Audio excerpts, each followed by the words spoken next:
Meu nome é Leonor Azevedo, tenho 24 anos e cresci numa casa tão grande que às vezes parecia vazia. Fica em Cascais, de frente pro mar. Todo mundo acha que ter uma vista dessas é sinônimo de felicidade.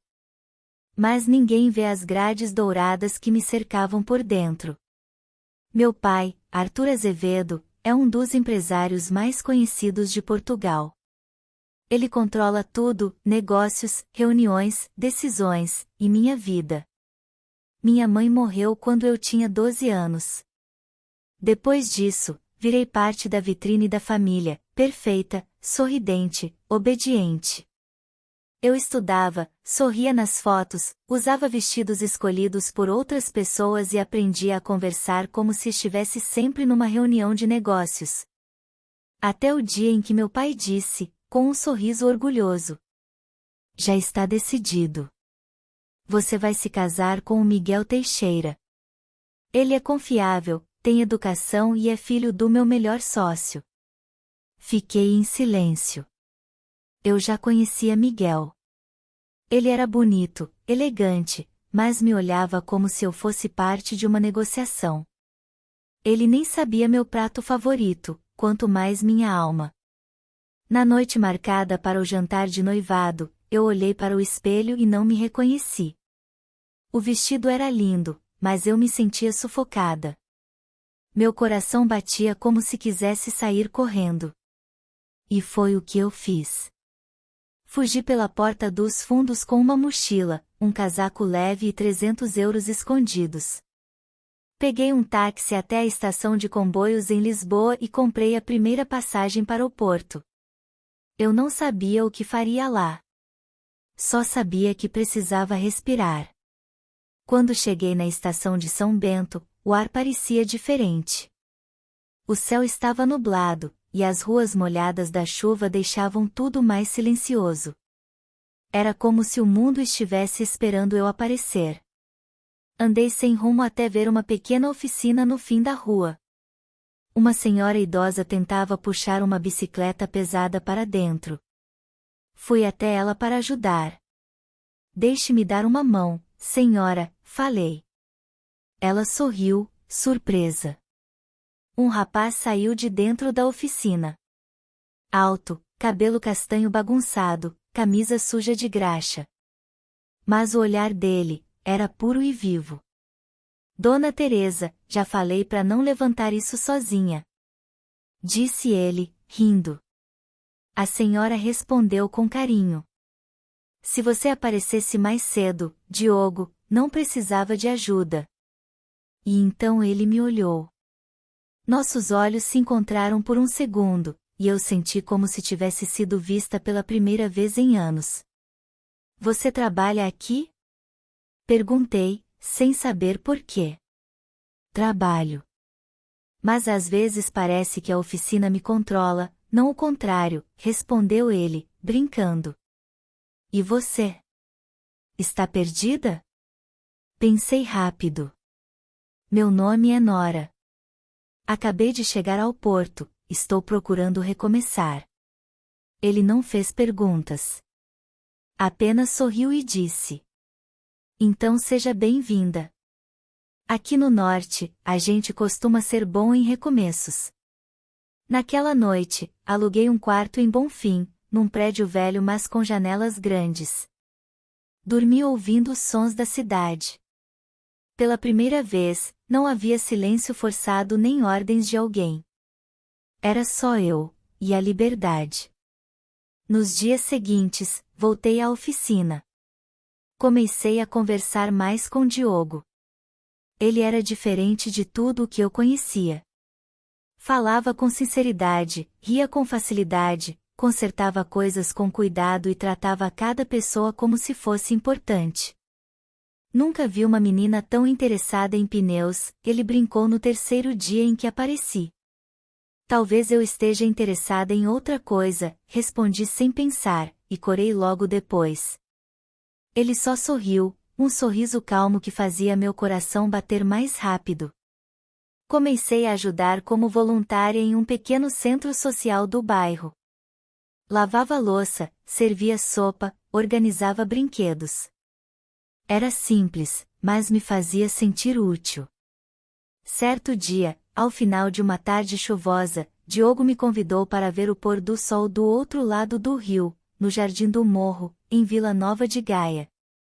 Fomos de mãos no bolso, rindo, os pés molhados e o coração leve. Quando o céu ficou laranja e as luzes da ponte começaram a acender, ele me olhou como se quisesse guardar aquele momento para sempre. Posso te fazer uma pergunta? Ele disse. Claro. Porque eu sinto que você está escondendo alguma coisa. Meu coração congelou. Mas antes que eu respondesse, ele completou. Não precisa dizer agora. Eu só quero que você saiba que eu gosto de você, do jeito que você é aqui. Naquela noite, voltando para casa, escrevi no caderno que mantinha escondido. Ele vê quem eu sou, mesmo sem saber meu sobrenome. Mas no fundo, eu sabia, o passado não desaparece só porque a gente muda de cidade. E o meu, estava mais perto do que eu imaginava. Os dias em Bonfim passaram rápidos, como se o tempo tivesse outro ritmo ali. As manhãs cheiravam a pão quente e café, e o som dos elétricos pela cidade parecia uma canção de fundo da minha nova vida. Mas mesmo em meio à paz, havia um peso no meu peito. Um nome que eu não dizia. Uma verdade que eu guardava como se fosse veneno. Diogo não fazia perguntas. Ele só aparecia, com um sorriso torto, as mãos sujas de graxa e aquele olhar que me fazia esquecer do mundo. Na oficina, eu já era quase parte da rotina. Às vezes ajudava a limpar ferramentas, outras vezes só ficava por perto, observando. Comecei a gostar daquele cheiro de óleo misturado com o som da rádio tocando o fado antigo. Era como se ali eu estivesse enraizada. Uma tarde, ele me surpreendeu. Nora, queres vir comigo ao sábado ao mercado de Matozinhos? A minha mãe costuma ir, e bem, acho que ela ia gostar de te conhecer. Senti o coração acelerar. A tua mãe? Repeti, meio nervosa. Ele assentiu, com naturalidade. Sim. Ela sempre pergunta de quem eu falo tanto. Sorri por fora, mas por dentro, o medo apertava. Conhecer a mãe dele significava atravessar uma linha que eu mesma fingia não ver, a linha entre esconder-me e começar a pertencer. Mesmo assim, aceitei. O sábado amanheceu com o céu nublado, mas sem chuva. Vestida de forma simples, calças de ganga, camisola bege e cabelo preso num rabo, segui com ele de comboio até Matozinhos. A mãe do Diogo, Dona Clara, era uma mulher baixa, forte, com mãos calejadas e olhos atentos. Então tu és a famosa Nora? Disse ela, com um sorriso de canto. Fiquei vermelha. Talvez, respondi, rindo nervosa. Ela me analisou de cima a baixo, como quem vê além da roupa, da pele, da aparência. Tens bons olhos. Mas pareces fugir de alguma coisa. Fiquei em silêncio. Diogo tentou mudar de assunto, mas eu percebi que a mãe dele tinha notado algo. Mesmo assim, ela foi gentil. Mostrou-me barracas de peixe fresco, deu-me a provar bolinhos de bacalhau e contou histórias engraçadas do Diogo criança. Rimos juntos. Foi bonito.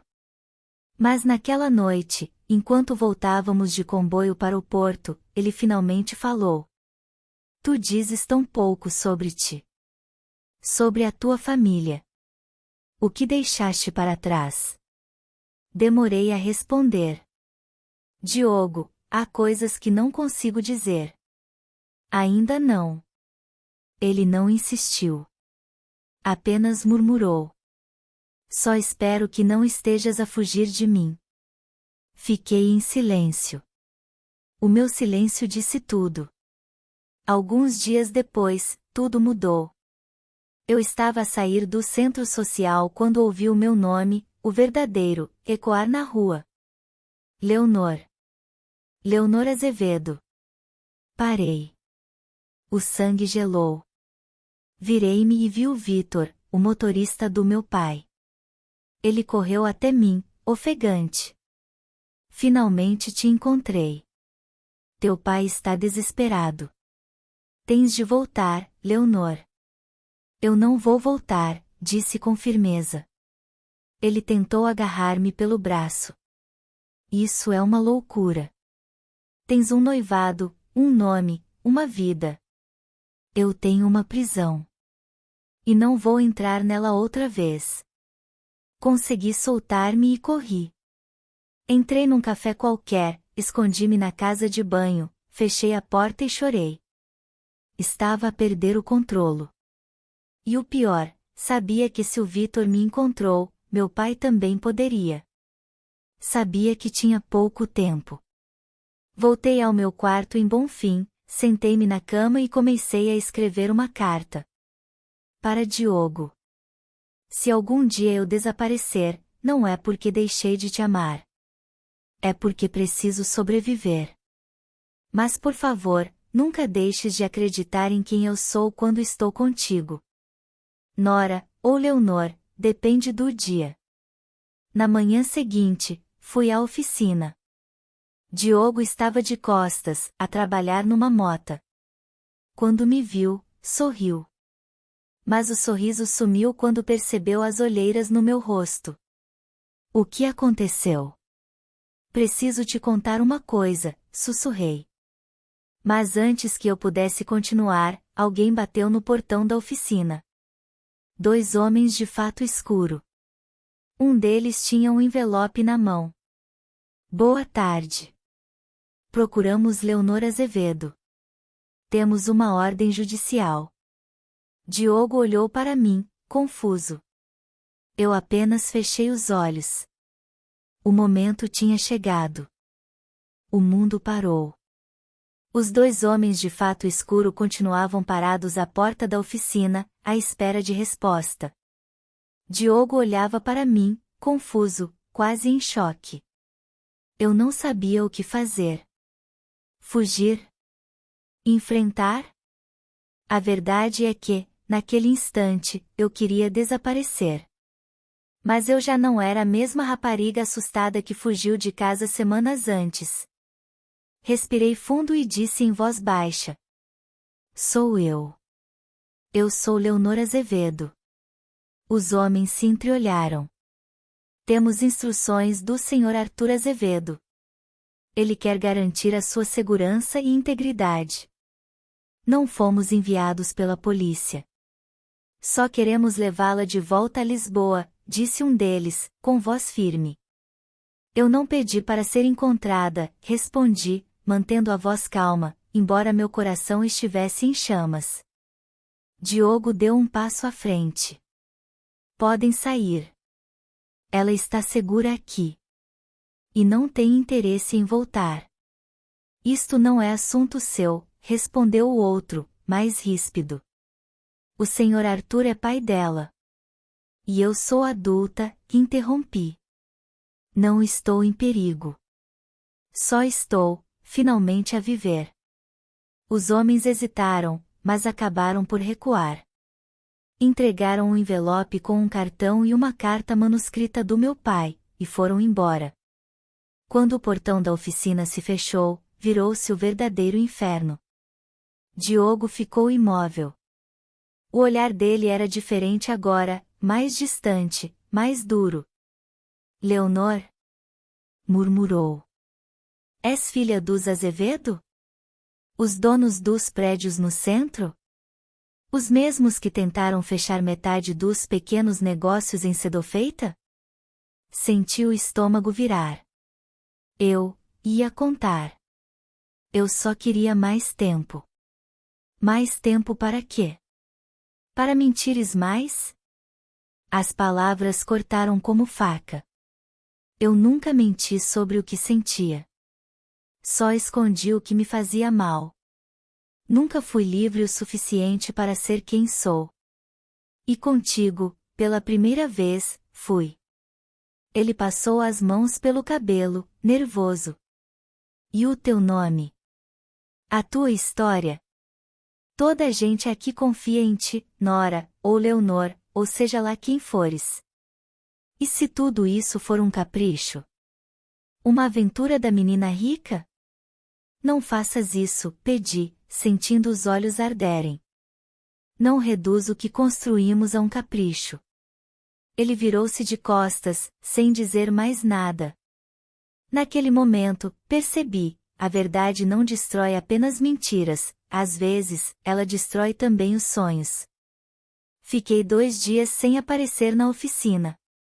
Li e reli a carta do meu pai. Leonor, filha.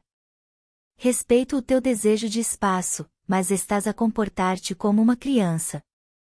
Tens um nome, uma responsabilidade e uma imagem a manter. A tua fuga gerou desconfiança. O Miguel já retirou a proposta de noivado. Pensa bem nas tuas decisões. Ainda há tempo para voltar. Senti uma estranha mistura de alívio e culpa. Por um lado, Miguel estava fora do caminho. Por outro, meu pai continuava a ver-me como uma peça de xadrez. Na tarde do 3º dia, bati à porta da oficina. O lugar estava silencioso. Diogo estava lá dentro, de costas, desmontando uma mota. Vim buscar as minhas coisas, e devolver isto, disse, pousando a carta em cima da bancada. Ele nem me olhou. Sabes, no início eu só via uma rapariga diferente. Interessante, misteriosa.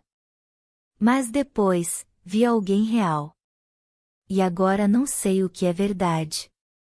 A verdade é que fugi porque estava a morrer por dentro.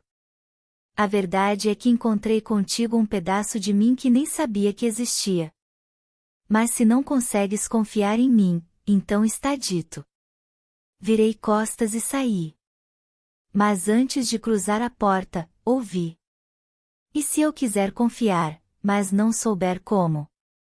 Parei. Senti um fio de esperança. Então aprende, respondi sem olhar para trás. Aprende. Porque eu já aprendi a ser verdadeira. Naquela noite, voltei ao centro social. Dona Mariana, que geria o local, percebeu meu estado. Menina Leonor, quer dizer, Nora, quer um conselho? Assenti. Fugir às vezes é o único jeito de sobreviver. Mas mais cedo ou mais tarde, a gente precisa voltar e encarar o que ficou por resolver. E se não for possível voltar? Então cria um novo caminho. Mas não te percas de ti mesma. Dormi mal. A cidade parecia mais fria. Os sons do elétrico, antes aconchegantes, agora doíam. Pensei em ir embora. Deixar o porto. Começar tudo de novo noutro lugar. Mas antes, queria ver o pôr do sol uma última vez. Fui sozinha até o jardim do morro. O céu estava cinzento, mas havia um clarão laranja no horizonte. Sentei-me no banco onde costumávamos rir juntos. Fechei os olhos. E ouvi passos. Ainda é o teu lugar favorito? Perguntou uma voz familiar. Abri os olhos. Diogo estava ali. Cansado, mas presente. Respondi. Mesmo quando o céu está nublado. Ele sentou-se ao meu lado, em silêncio. Tenho pensado em ti. No que disseste. No que senti. Esperei. Ainda não sei se consigo perdoar o silêncio. Mas sei que te quero na minha vida. E quero descobrir quem és, inteira. Olhei para ele. Não disse nada. Só deixei que o silêncio nos unisse. Mas ao longe, do outro lado do rio, uma figura observava. Alguém com um telemóvel na mão, tirando fotos. Obrigado por estar conosco no canal Na Armadilha dos Desejos. Inscreva-se, Curta e não perca novas histórias.